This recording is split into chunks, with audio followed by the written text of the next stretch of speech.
ป้าดพี่น้องป่องป่ายทักทายสบายดีพี่น้องจะได้กินแกงหน่อไม้บาทนี่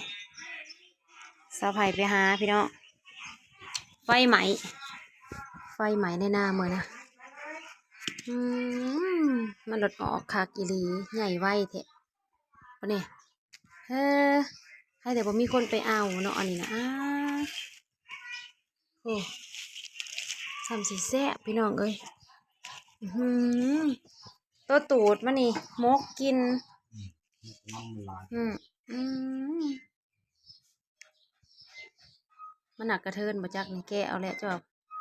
เดี๋ยวเขามาปอกเบิ่งก่อนพี่น้องสิได้ลายซ้ำใดสิได้มกหรือสิได้แกง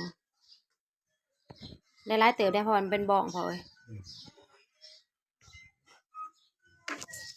คุณแม่ปอกได้2-3 อันเลยอันเด็มาลุยบ้านนี่สบายดีพี่น้องสับนาบอก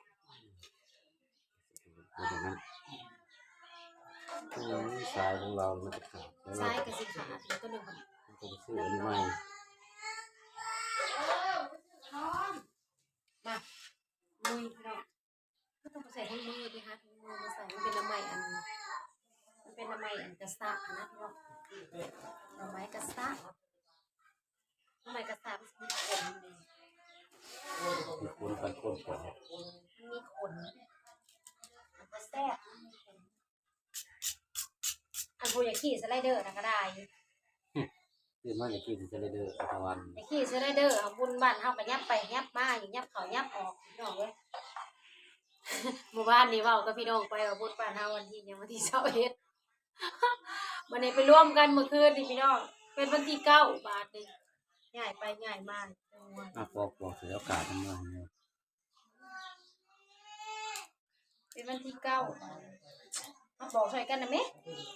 ปันสิแล้วง่ายปานนั้นผ้าใส่เอ้ยผ้าใส่มาซอยแม่ปอกเร็วๆให้พ่อเอากาบมาให้งัวนี่อากาศมาฮ้อนกระดอกกระเดี่ยให้พี่น้องคนที่โต๊ะเคยสงการเลยนะมันสิครบสรุปแล้วนะบุญบ้านเฮาน่ะย้ายมาวันที่9 บาทนี่พี่น้องล่าสุดย้ายมาวันที่9หั่นบ่ได้มีลำเรื่องได้บาทนี้เพราะว่าลำเรื่องเขาบ่ได้ว่างเด้พอไปเอาน้ำมาใส่ซ้ำไปเลยแซ่มันจังสูง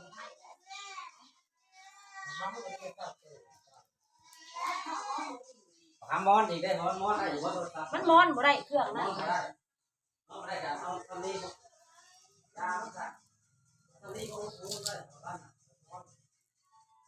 เขาไปอยู่ห้องกับผ้าไหม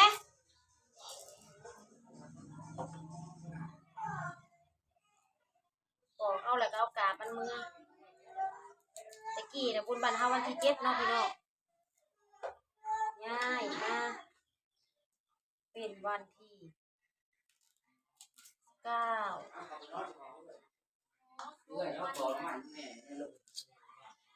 มาเด้อไม่เฮ็ดเวียกซอยแม่เด้อแล้วง่ายได้นี่ได้เห็นบอกเขาเจ้าปอกไว้เขาเจ้าปอกยังมันตั้งแต่ขาเขาเจ้ายังปอกใส่ตลาดดงตลาดใช้คือกันเลยเป็นงามเขาเจ้าเสใส่งามก็นี่แหละปอกไว้เขาเจ้าก็บอกไว้ก่อนนะเขาจะปัดชัยมันไม่มาซอยมือปอกบอกเกินพอรายการมันมาให้งัวสิบ่เป็นได้บ่ได้แม่นสิมีลีกีคือร้องเพลงยังว่ามันยาก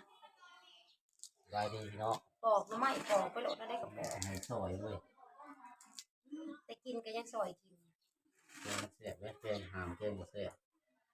สั่งไปเลยไปงัวแกงมันนัวจะขอหนึ่งซื้อมาโดดไปงัวตามความคิดว่าได้โอ้ยมีเขาจะใส่ชูนี่คือยังบ่รู้จะอยากซื้องานก็นี่แหละมีดขาวมีดไทยมีดของแท้10 บาทมาไหมเบิ่งมีดตัวหนึ่งตรงเสาไฟอามานะมีดแดดเฮานะบ่มีดเสาไฟนั่นมีดไทยนะมีดเหรียญบ่ได้เข้าได้เฮ้ยบ่เข้ามันเป็นยังก็บ่ได้นี่ล่ะบ่ไผ่บ่ได้เอามีดเมื่อบ่มีดขาวนะมีดตัวขาวน่ะนะบ่บอกไอ้บ้างเอามามันจังเข้าเขาจะปล่อยก็น้อยก่อนน้อย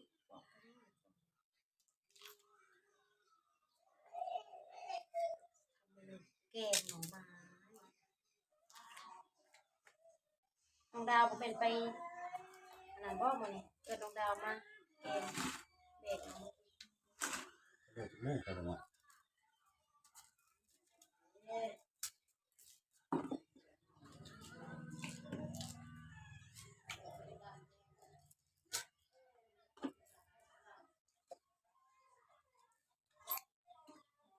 มันเกิดแต่เหิงจนเฮ็ด มันเวลาไฟหมดแล้วมันก็มีเป็นหม้อ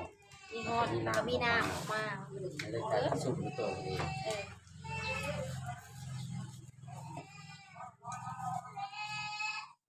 ทำไมคุณไปรีอยู่ตรงนั้นไม่เข้ากล่องกับฉันสิ สิได้ยินยังได้ยินแต่ตะวันหายมุ้งไรจะหายตะวัน แต่ว่าอย่าหายจะลูกมันสิเข้ากล่องป้า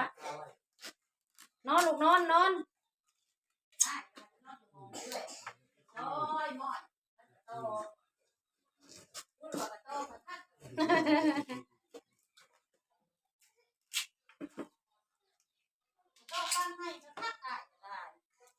บ่ติงเลยบ่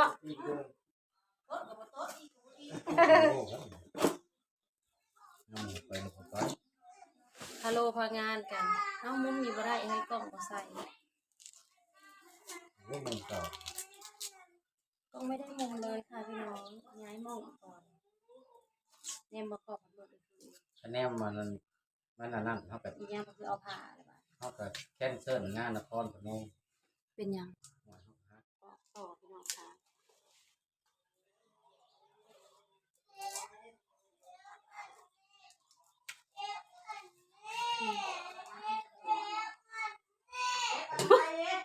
ตะวันเอ้ยเจ็บอีหยัง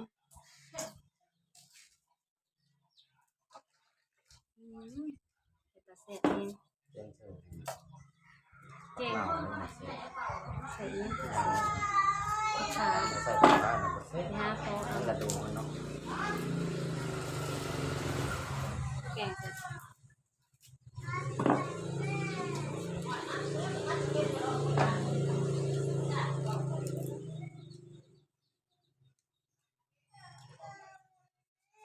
ว้าวพี่น้อง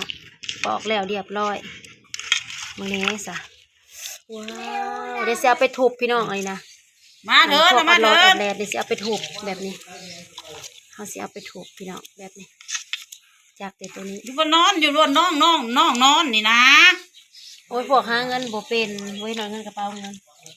กระเป๋าไม่ใหญ่อยู่ในซ้ายเอามาไปหาไปซื้อนม มันก็ นี่ ใหญ่หั่นเลย มีแต่อยากกินขนมพี่น้องเอ้ยเด็กน้อยก็ได้เบิดมื้อเบิดเว้นร้อยบาดนี้อีแม่ อ่ะเอ้ยเอาไปเท่าเด้อไผเอ้ยแล้วเลย มา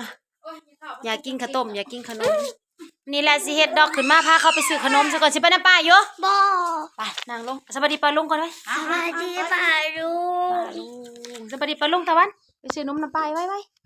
อยู่กันพร้อมหน้าพร้อมตาโอ้ ไปเงินวันนี้อยากได้2เม็ด ไปโอเคพี่น้องเจอกันคลิปหน้าเด้อสำหรับคลิปนี้เดียวเอาน้ำใหม่ไปต้มซะก่อนพาเด็กๆไปซื้อขนมก่อนเจอกันคลิปหน้าตอน บาย ตอนแกงพี่น้องบ๊ายบาย ไปใส่สากับกระเจน